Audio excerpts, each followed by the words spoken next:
Ešte podrž to modré, kým to nesvietí na zeleno. Počkaj, mám to čierne stačiť, ne? Čierne? A nič. A je zelené. Je. Čink. Môžeme ísť na to. Bo cítim závan výsluchu. Seba. Áno. A Andreja. A ešte Andreja. Super. Kľudný, rozvážny, múdry.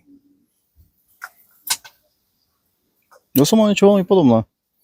Ďaká Bohu teda stále ho mám a dobre, akože dobrý otec. Sme dobre vychovaní, milujeme svoje ženy, vieme, ako sa k ním správať.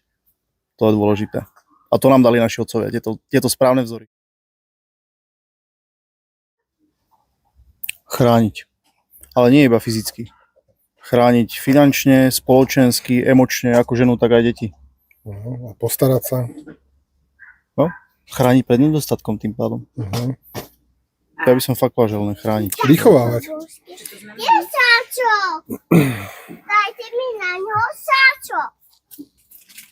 Čo znamená vychovávať? No, aby to nebolo len, že len starať sa zvonka a tak chrániť a teda vychovávať v tom, že sa spolu podieľať, ako keby jednak jednej s tou mamou. Kam sa mám pozerať? Podľa mňa vychovať znamená udávať vzor. Udávať vzor, ukázať smer tej rodine, jednoducho viesť ich do cieľa, ktorý si spoločne povedia, že toto je cieľ, ktorým chceme ísť. To je podľa mňa vychovávať. A venovať čas. Venovať čas. Venovať čas. Nelen robota, ale skrátka byť s tou rodinou. To možno aj úplne, že aj stačí, že byť čo najviac s nimi. Ale v podstate ty vychováš tým, aký si ty, tak vychovávaš aj to dieťa. Ty mu odozdávaš všetko v tej každodennej, v každej situácii. On ťa vidí, pozoruje, dieťa a všetko mu odozdáva. Presne tak, ty vychovávaš, ani nevieš, že to robíš. Áno. Pamätám si to. Pamätám si to, keď bola Maťka ešte tehotná, bolo to zo pár týždňov pred porodom pri Maríne, pri prvom dieťati. Takže vtedy sme boli ešte bezdetní, ale ja som si ľahal do postele s tým, že kámo, už na cesta späť. Som v paži. Vtedy som si uvedomil, že OK, už som otec, už jednoducho, už je vlak rozbehnutý. Pamätám si to.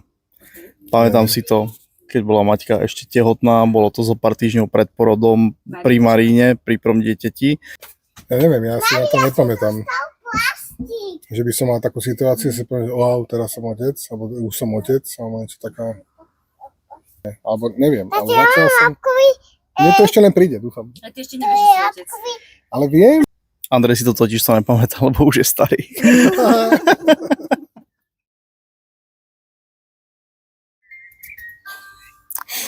Ich pani matko.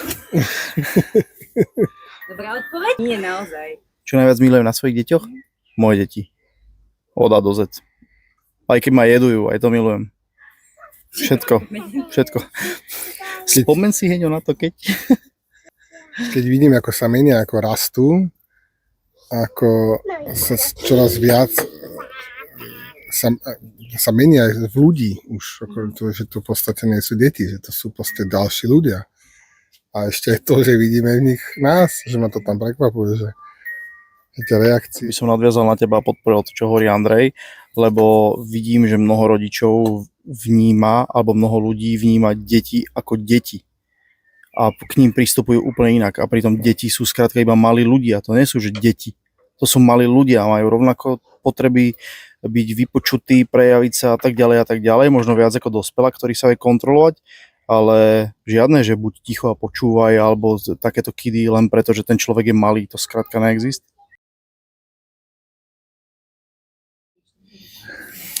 Ja vidím, za mňa určite, a to sú presne tie vlastnosti, ktoré podľa mňa majú po Volinke. Ja neviem, asi to bude tým, že ja tam vidím, jak to, čo som aj povedal vlastne, že sú už teraz lepší, jak som ja, lebo tam sú, neviem, veľakrát tam vidím tú zmes tých vecí, tých vlastností, čo máme našich tých najlepších. No, neviem. Andrej, ty žiješ tak nádhernom seba klame. Moje deti ma najviac vychovávajú, inšpirujú v tom, mne je úplne zázračná tá detská ľahkosť bytia. Že decká nemajú vôbec žiadny filter. Dieťa chce niečo spraviť, on to spraví. On chce niečo povedať, on to povie.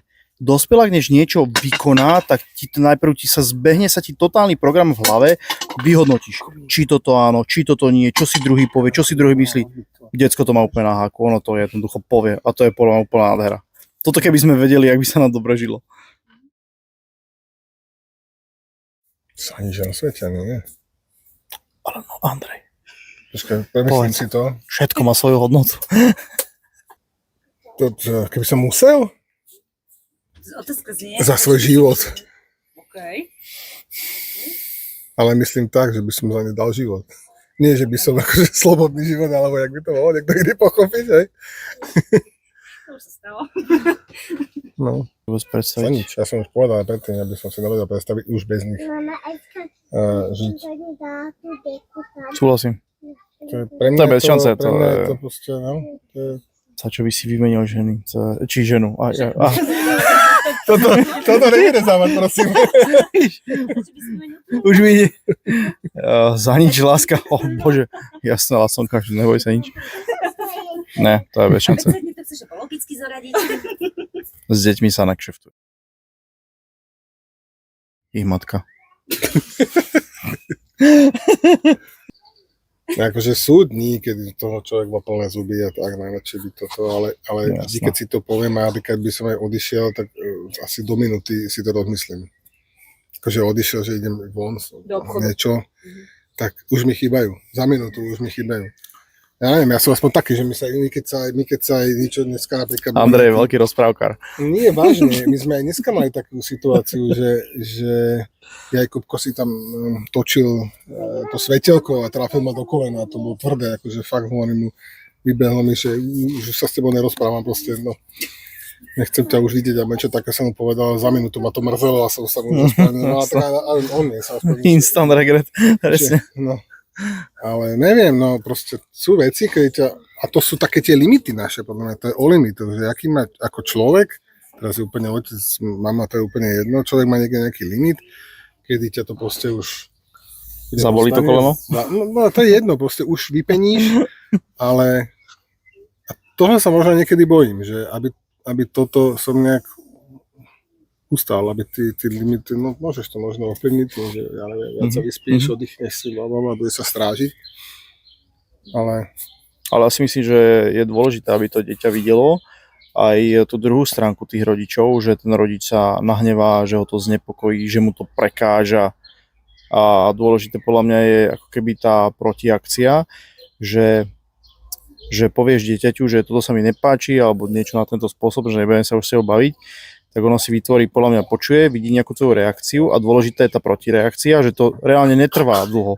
Že ty dojdeš za minútu a uvedomíš si to a povieš mu, že nechcel som, alebo poďme si vydiskutovať tú situáciu s tým dieťaťom, pokiaľ samozrejme je možné s ním diskutovať, lebo do istého veku sa nedá s nimi diskutovať, pretože ty si iba prijímateľ pokynov, nič iné. Ale tak. Pekné. Dobre buchty môže byť?